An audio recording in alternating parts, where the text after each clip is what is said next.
Greetings, everybody. Thank you for joining me on my corner today. I am Kamisha. This is Kamisha's Corner, and I'm hoping that you can hear me well because I've plugged in my microphone today because people have been complaining that sometimes my sound is not too great. I'm also in the vestibule of the place where I'm staying, which has a nice acoustic.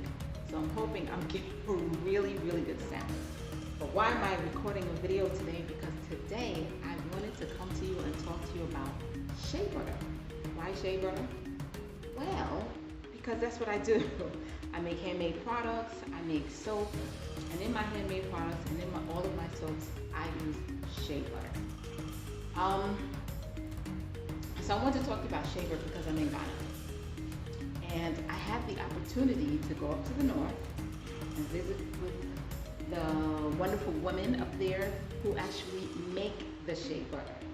And I was pleasantly surprised. So let me reel it back a little bit and let's talk about some of my experiences with my customers. Okay, so in the past, when I do most of the selling of my product, I will do it at some form of street fair, International African Arts Festival, BAM Festival. People who live in New York City, they know about these festivals. I may, do some kind of vending at some type of a fair. And a lot of times I will get people that will come up to me and they will, and this happens a lot, and they will tell me, you know what, I like shea butter, but I like to get it when people have actually bought it and redid it. In other words, they whipped it or they did something else to it. And there's a lot of reasons why. One of the reasons that I get is because they say the shea butter is just way too thick and it's too pasty and it's hard to apply to the skin, which was my experience in the past too, which is one of the reasons why I made body butters from the shea butter. Because I would take it, I would use some other oils. What I do now is I would make a oil infusion with plantain, which is an herb that's really, really good for your skin. And I would use that oil infusion to disperse into the shea butter to make it a little bit thinner. And then I'll whip it together so it's all incorporated and it makes a nice texture that allows you to apply it to the skin very easily. So I love the feel, I love the texture, and also it lasts a lot longer. So it allows you to apply it to the skin a lot better. It's wonderful. I also use it in my soaps.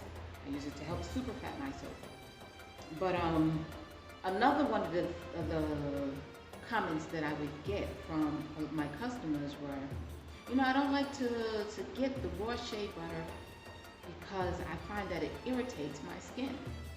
Now, if you know anything about shea butter, one of the things that shea butter is known for is for its skin benefits.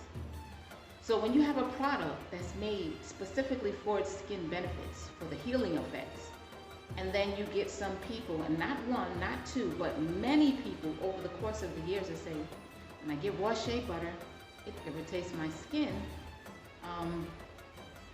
it makes you wonder. It's like, well, why?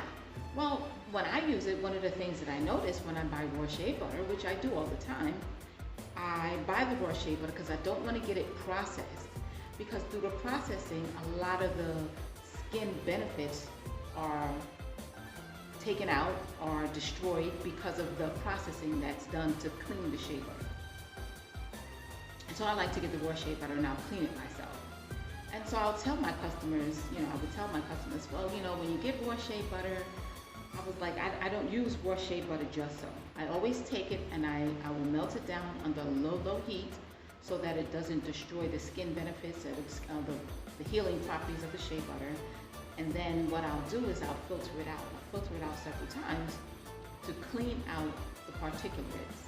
And some of the particulates that I've always found in shea butter were like dirt particles. I don't know what some of the other particles that I've seen, but I've taken out all kinds of stuff.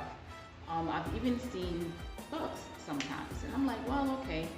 I could understand how these particulates might get in the shea butter because, it's a butter, and it's taken from way up in the, because I get shea butter that's made in Ghana. It's made in Ghana. it shipped from there to wherever it gets to where they can ship it from Ghana to, so it shipped from where it's made to where they ship it from Ghana to it gets to the United States, and then they ship it from wherever they get it in the United States till it gets to the retail store, and then it gets shipped wherever it gets shipped to get to me, the person who uses it to make it into products. So that's a lot of shipping. So I was like, I guess in the shipping process, you know, whatever happens, the particulates get within the shea butter. So if I get raw shea butter, which I like to get the raw shea butter myself, I don't like to get the shea butter that's already cleansed because I don't know what other companies' processes are. And I know some of them use chemical processes to clarify and to clean the shea butter. I didn't do that. I would melt it down and I would filter out the particulates that I didn't want in there.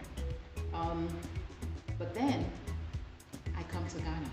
I came last year, and my goal last year really was to go up to where they make it and get some shea butter. One,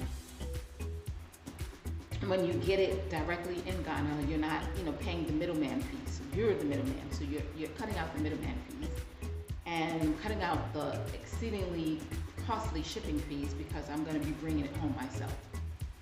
I didn't get a whole lot, but I get enough to last for a long time, and it'll probably last until I'm ready to come back next year and get some more. So, but one of the things that I noticed, the epiphany that I had when I got up there was that, okay, I'm gonna come a little closer. The shea butter that you get in Ghana is clean. It is clean. It is so clean that they use it to cook with. So it's edible. It's an edible product when they finish making it. So whatever happens between the point where they make it and the point where I would get it through the shea butter that I would, you know, purchased in the past, it goes from an edible product to a product that needs to be cleansed. Some people feel as if it needs to be cleansed through a chemical process. What happens in between? To be honest, I don't know. But I don't care because I have an epiphany. I'm like, oh, I will never buy shea butter secondhand again. All my shea butter is coming from here. I will be making my trip and I will be getting my shea butter direct from Ghana. It will be packaged nice and thorough so that when I transport it back to the United States myself, not through a shipping container, but in my luggage, you know, because I'm not getting that much, so I can put it in my luggage because I don't carry a whole lot of luggage. I don't come here to shop for a whole lot of stuff. I'm a light packer, so my bags are always underweight. So I was able to get enough. So I believe between what I already have and what I'm getting, it will last me. We'll see, but I believe it will last me until I'm ready to come back next year to get some more. And next year I'm going to be packing my bag even more strategically so that I can pretty much just bring back what I need. Yeah, I was so freaking amazed at the cleanliness of the shea butter because I didn't know. You don't know what you know until you know it. Okay, I don't know if you've ever heard that saying before, but you don't. You never know what you don't know until you find out about it, and then you realize, well, heck, you know, I don't know what happens in the process between when they make it and what has been happening with all of these other companies to where when I get the shea butter, when I buy it retail from my favorite shea butter buyer, I'm not going to put out any names because even though he's my favorite shea butter retailer, is he the retailer? Yeah, he's a wholesaler, sorry. My favorite shea butter wholesaler supplier, which I will go to them for other things, but I will never be going to them for shea butter anymore because I don't know what happens in the shipping process that it ends up so dirty to the point where a lot of customers have come to me in my 10 plus years. Wait, 2007. 2007 is when I said that's more than 10 years. You know, since 2007, from I'm using shea butter and I'm making products with it, people have been telling me how their skin gets irritated by shea butter. And it kind of boggled my mind because I was like, well, it is supposed to be really good for the skin, but I always clean it. And I always tell them, well, if you buy raw shea butter, you have to clean it. This is what I've always told my customers. You buy raw shea butter, you have to clean it. You can't just use it just so. And they're like, really? I was like, yeah. There's always a lot of particulates in it. There's always a lot of particulates in it. There's dirt. There's all kinds of stuff that's in it. You have to melt it down under low heat so that you don't kill the healing benefits, and you have to filter out the particulates. And then when you use it, it'll probably less likely to irritate the skin. So I would educate the customers, even though, you know, I did that process myself. I'm still giving them information. They don't have to buy my product. They can use the raw shea butter that they bought, and they can start to now clean their raw shea butter and use it and see if that helps with their skin, you know, the irritation that they were receiving using shea butter in their skin. But woo, do I have a lot to educate my customers now. So all you customers out there that are watching this, yeah, we're gonna have shea butter straight from the women up in Tamale, where they make it. And if you watch my soap making video, it's in the soaping playlist. If you watch my soap making video that I did this year in Ghana, I showed you what it looked like.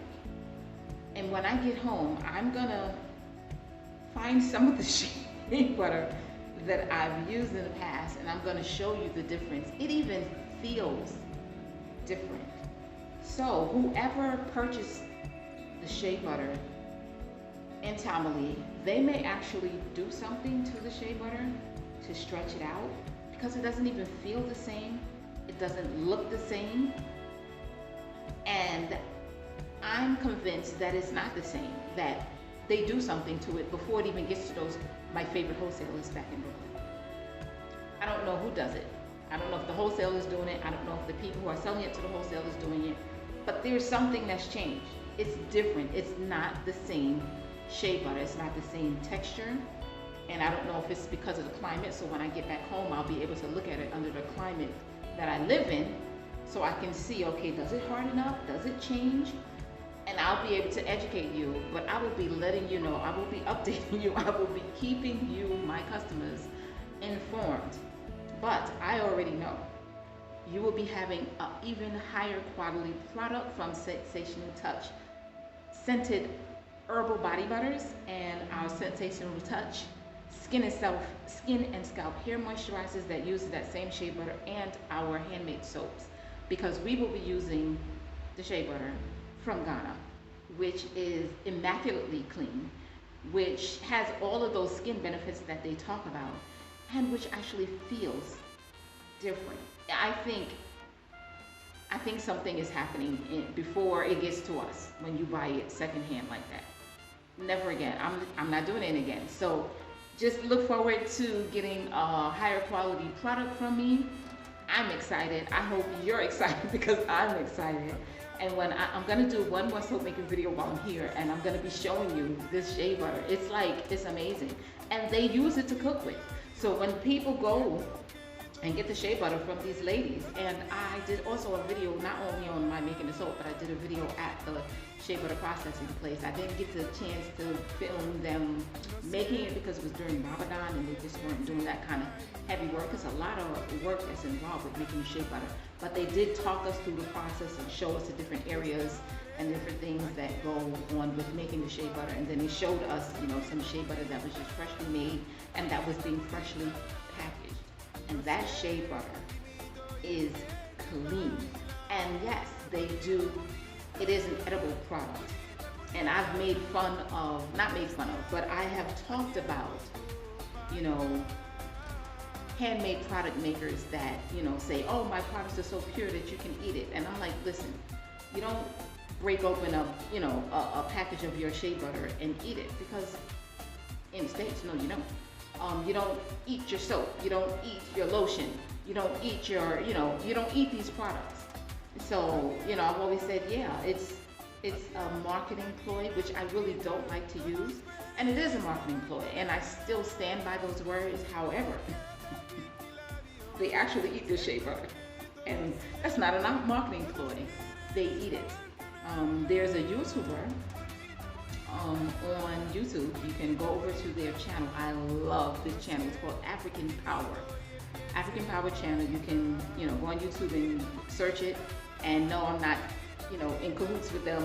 He did not ask me to shout out his page. I'm shouting out his page because on his page you can see him. It's called African Power, and he's like doing things kind of like primitive living. If y'all ever watch the primitive living channels, I love them because they show you how to make everything from scratch, like out in bush. So this is a African person who's doing that same thing up in the north, and his channel is African Power Channel. I love his channel. And you can see him cooking. He makes his own oven, and then he's cooking food on a rock. And what is he using? Shea butter to cook with. So when I say you can eat it, I'm not kidding. And his channel will prove it. You eat the product. It's edible. That's how pure it is. So I don't know what's happening in the processing between when it gets from that pure edible product to where it gets to us in the States when we're buying it second or hand or third hand or maybe even fourth hand. I don't know. But just know that sensational touch products, you're gonna have to worry about that anymore. That's not happening. I will be coming and going to Tamale and getting my own shea butter straight from the suppliers, and I will be making sure it's packaged well so that no particulates get in it, and I will be bringing it here myself. It will not be shipped on a container, it will not be shipped on a plane, it will not be shipped on a boat. It will be, well, it will be on a plane because it will be on a plane with me in my suitcase.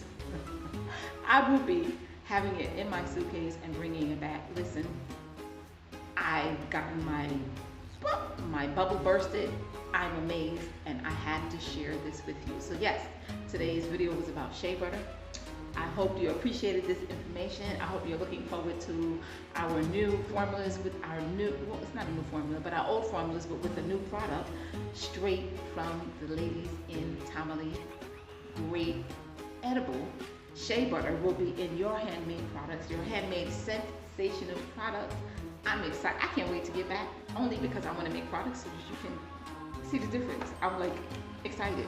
I'm happy that I'm going to be coming home with this wonderful product, but I'm sad because I'm going to be leaving God. I'm going to be leaving God. Oh my gosh. But I have a wonderful update that's going to be coming up in one of the upcoming videos about the Acebu lens. So look forward to that. But anyway, I'm not going to keep you here any much longer. Thank you guys for watching. Please don't forget to like, subscribe, click the notifications button, and please share this and every video on Commissioner's Corner. Thank you for joining my corner today, and I will see you on the next video. Bye guys!